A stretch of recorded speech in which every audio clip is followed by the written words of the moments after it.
n'endongo. Wanalemba posti waba balinando. Era sawa bwe yagali n'endongo we wafuna kifote ate kakati obeno yani eni size. Wao ndabeyo ya Martha Mukisa. Mwana Martha Mukisa yakiyingidde naye bannaye. Martha Mukisa kyabadde alina okukola kyekyo. Omanyi mu ndongo. Baba Bosco. Jamu tu discussing on katonda ngoye zino gwazi kuba.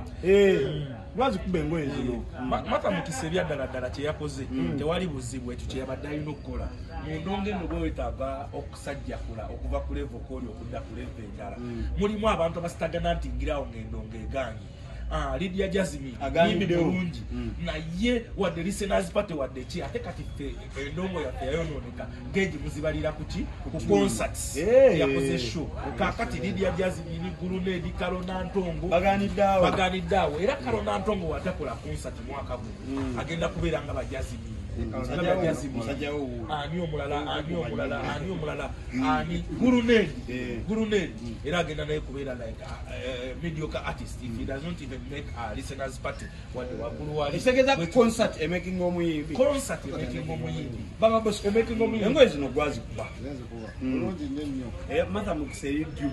olaba Martha Mukisa nungi nnyo ko apuse nnyo kubanga nze lamaze okuba bana eyo nenjimanika ku social media ne abamu complaining ayina ennyimba simanyi biza ina nembaga omukazi ayina ennyimba ezo just mumanyiko kit nola ennyimba zanga mudana ogundi za collab zaayina baziza bafana bani bona zitegera mu direction media mulabe azina ezo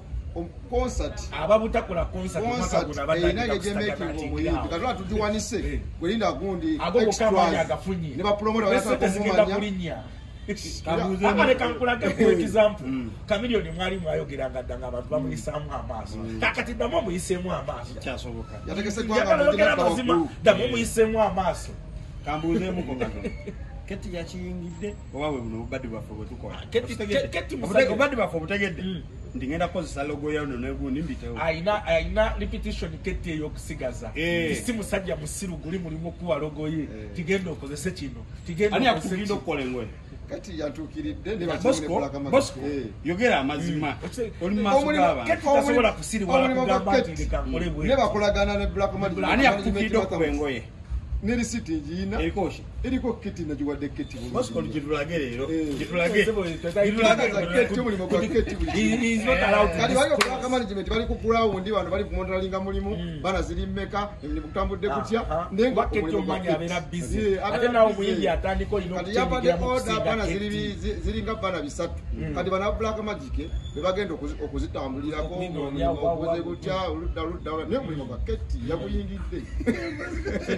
Bosco lugenda va mu kamera na ng'ambe ebira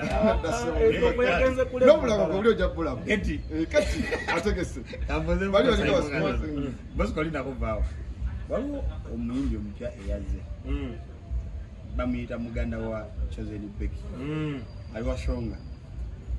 wamulabyeko erinnya lyoka Shonga wamulabyeko wa Bosco omwana yadanga Chosen Becky omwana mulaba mujubisa naye waali we wazibu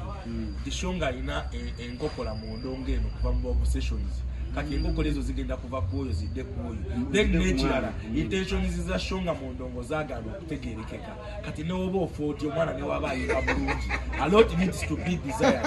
ati nkubulira mazima saimo yogera amazima nkubulira mazima Shonga musajja wange era buli ati nkubulira lero byange intentions za Shonga mu ndongo tezirikirya gwe muli gwe gendo labe ebyazakola azakola kwani aze ya uliko wa gundi ano mimbi waffe ono yali wa different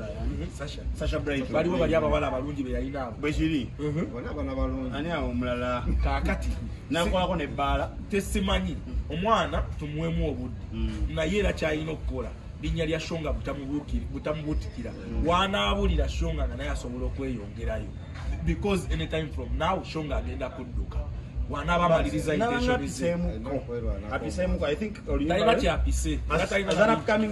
oluyimba sirumanyi omuyimbi mumanyi n'erinnya Shonga yasayiniza omuyimbi mbimanyi tuli bubi olima walita tuli bubi oba sirumanyi naye omuyimbi mmanyi Shonga yasayiniza omuyimbi muganda wa Chosen Becky nga bw'oyogedde bwoti omanyi kyekisinga okuba ekiri mu ndongo kutambulizaako mawulire naye ng'endongo tebagimanyi erinnya tulimanyi naye nga obuuza oluyimba wuuyo muganda wa Chosen Becky Shonga gwe yasayinize oluyimba sirumanyi bwe twatuleta Chosen Becky nzijukira Bosco gwe yakuba n'engoye ezo balina show ya Bukedde kamenyo bali kutava nuduzi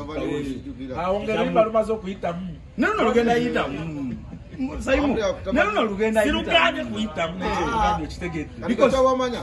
Chosen Becky yajana style oluyimba lw'amaanyi okusinga n'oli Chosen Becky nga waga mu luyimba okawala kali nga Chosen Becky oluyimba lw'amaanyi naye kati ku nsonga zono muyimbi wa shonga erinya oluyimba tulimanyi tumanyi luyimba naye omuyimbi tumumanyi kati byanjawulo oba agenda kuyimba linnya lye wenye totulimanyi buli lwakunobeera ne night waliwo wa 50 tosobola mutimba night ya live band amanyi okuba live band byagenda okuyimba tubimanyi oba lugenda kuyimbira linnya lye oba agenda gira ajja kubemu eza mukulu naye ajja kuba kasaba shonga ya mulina kasente bwekali ajja kujja singa Shakira yakuba waka oyogera ku yakasente tokuba muyimbi wange Shakira muyimbi wange nedda Simon nedda ebibozi bye bibantama tokuba muyimbi wange Shakira wamaanyi wonna akasente n'oluyimba obuzibu bw'abasajja bano basayimo bwe buzibu bwabwe bakatanda bakulya si kulya bayira we nze ekituufu kirimbe mu ndongere ebbanga lyembaddeyo ekirungi kiba kirungi nze waliwo wenkola ekintu n'owulira nga omuyimbi akunoojogera kikuva ku mutima ti muyimbi waliwo engeri endala gyokyogereramu muyimbi nnyo emirundi 10 basaba abayimbi 5 abasinga okuyimba mu Uganda nga bakazi Shakira simuleka bbali muteka munambezo Simon tumuyita biyemba